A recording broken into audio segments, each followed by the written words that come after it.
For our last application of exponential growth, we want to look at resource consumption. And I'm finally going to have some calculus on this page.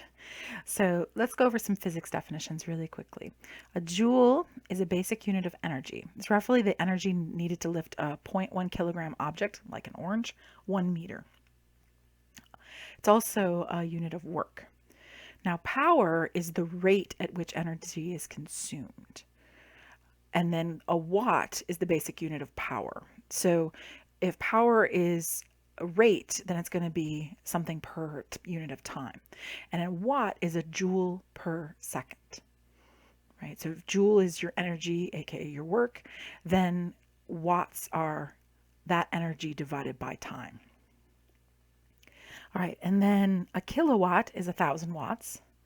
A megawatt is 1,000,000 watts. And a kilowatt hour is a more useful measurement of energy for large quantities. They'll talk about that when they talk about, for example, energy resources for a town. And they'll say we have so many kilowatt hours of energy, right? So it's 3,600,000 joules, right? Because you're taking your kilowatt and you're multiplying it by a unit of time. And the 36 comes into it because, of course, watts are generally per second. There's 60 seconds in a minute, 60 minutes in an hour. 60 times 60 gets you the 3,600.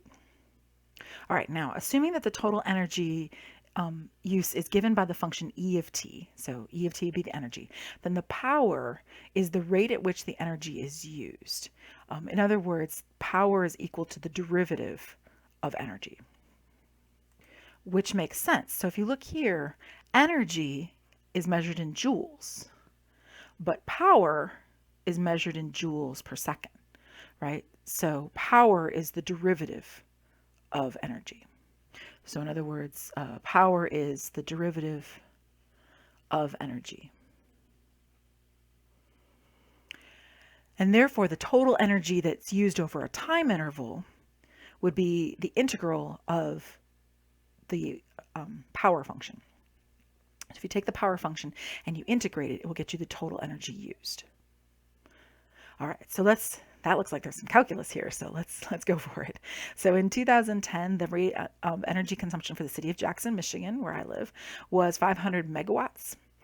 The rate is expected to increase at an annual growth rate of 1.8% per year. So we're going to find the function that gives the power rate of energy consumption for all times after the beginning of 2010. Okay, so a couple things. One, we're going to establish 2010 to be t equals 0. I mean, it just makes sense. I mean, why make it 10 if we don't have to? All right, so we're going to assume 2010 t equals 0. And then we're also going to say the rate of energy consumption, if you can see that, they're talking about E prime, right? They're talking about the derivative of energy, the rate of energy consumption. And they're telling us that it's 500 megawatts. So in other words, what they're saying is the derivative at 0, right? E prime at 0, which is power at time 0, is 500 megawatts. All right, so the first thing they want us to do is to find the power or rate of energy consumption for all times after the beginning of 2010. Now notice they tell us that it has an annual growth rate. Right, that power has an annual growth rate of 1.8%. So this is for power. Right. All right, so for part A, they want us to find the power function. All right, well, we do know the power at time 0 is 500. Then we know that the power at time 1 would be equal to 500 times that rate of growth. So 1 plus your growth rate, just like a bank account, right? So this is 500 times 1.018. And we know that this is equal to 500 e to the k times 1. Which means our old trick is still going to be useful, right? That means that the natural log of 1.018 is equal to k. Or if you like, you can divide both sides by 500, take the natural log of both sides, and sure enough, you'll have it. right? If you just divide by 500 and then take the natural log of both sides, you'll have this. So therefore, I actually know the power function. That means that P of T, which is of course the derivative of energy, is 500, that's my initial amount, and then e to the natural log of 1.018 t. And if you like, you can come up with a decimal for k. That's fine. In fact, I can do that. A decimal for k would be the natural log of 1.018. It's about 0.0178. 0.0178. All right, next. For part B, they want us to find the energy, the total amount of energy. This is going to involve calculus. Yay. Okay, so we want the total energy used during 2010.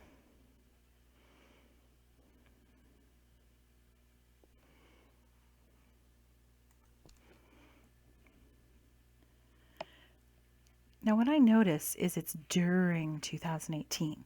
So keep in mind that t equals 8 would be the start of 2018. And 2 equals 9 would be the end of 2018, the start of 2019. So if you want during 2018, what you really want is the integral from 8 to 9 of our power function. In other words, we want the integral from 8 to 9 of 500 e to the natural log of 1.018 t.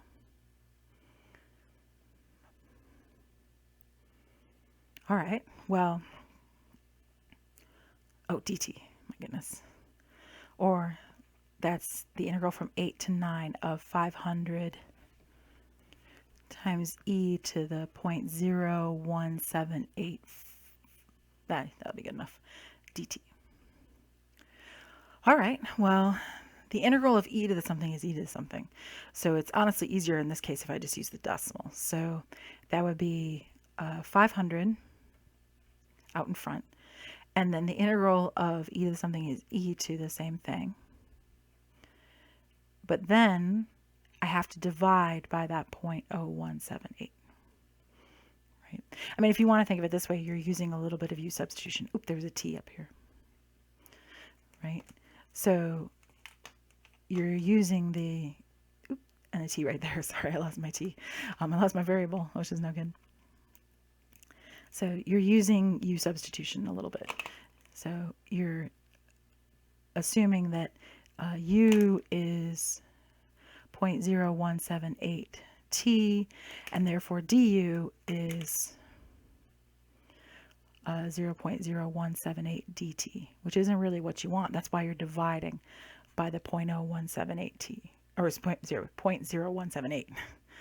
No t in it. So in other words, it's a little u substitution, but not enough of a one to make us really do all the work for it. It's pretty basic. So then I'm going to plug 9 into this. I'm going to plug 8 into this. So it's 500 divided by 0.0178, and then e to the 0.0178 times 9 minus e to the 0.0178 times 8. And we will totally make Desmos do this. This is not something we are going to find by hand.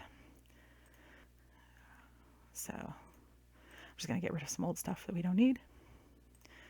Clean up my Desmos a little bit. Okay, so I want 500 divided by 0.0178, and then e to the 0.0178 times 9. Oop. I have to put that in parentheses up here. And then minus that same thing. But it'll be times 8. And there we have it, 581.68 megawatts. Oh, megawatt hours, I think, actually.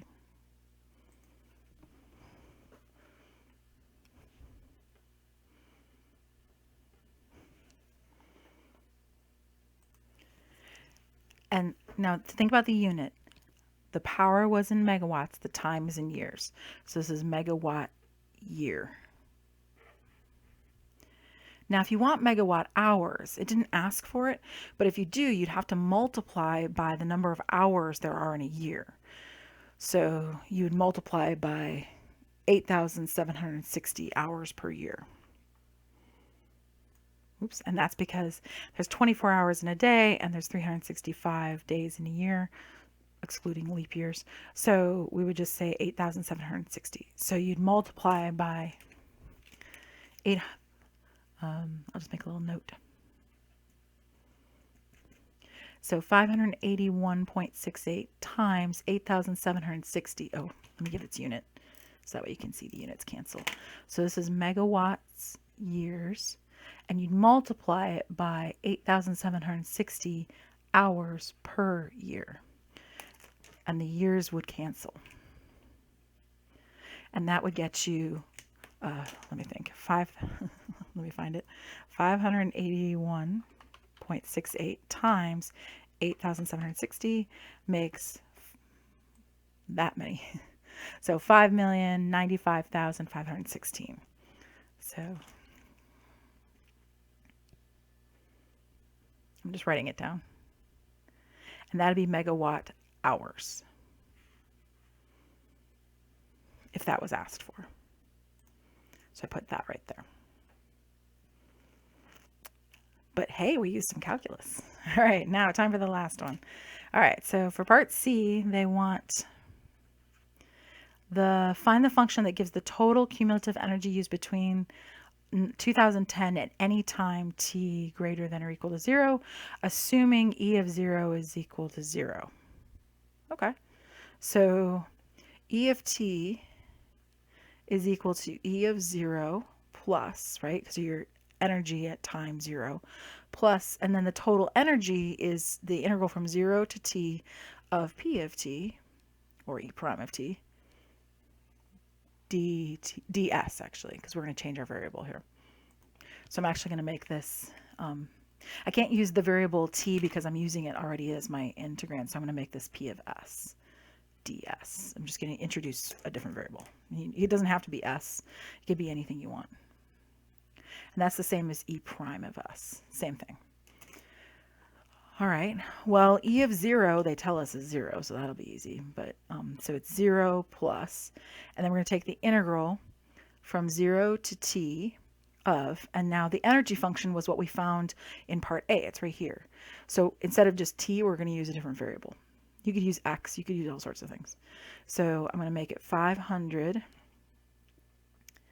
and then e to the 0.0178. Right? Because this number right here was 0.0178. And that's what we've been using because it's just a little bit easier to work with the decimal than it is to work with the logarithm. But we already integrated that. We already did it on the problem above. And this being 0 makes things a lot easier, right? The fact that that's 0. So that means that I can just say, all right, that's 500 divided by 0.0178 times, and then it'd be e to the 0.0178. Oh, shish kebab. It's s, not t. I'm sorry. I forgot. I changed my variable. So it's ds. So s, but s is going to go from 0 to t.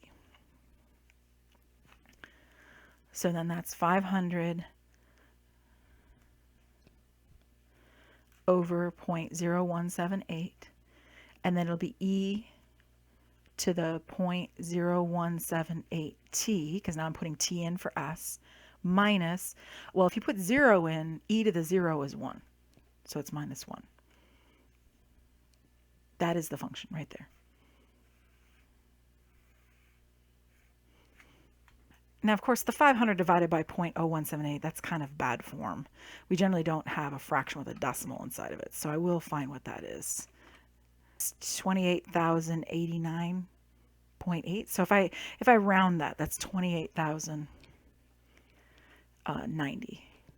If I round to the nearest whole number, and then e to the 0.0178 t minus 1.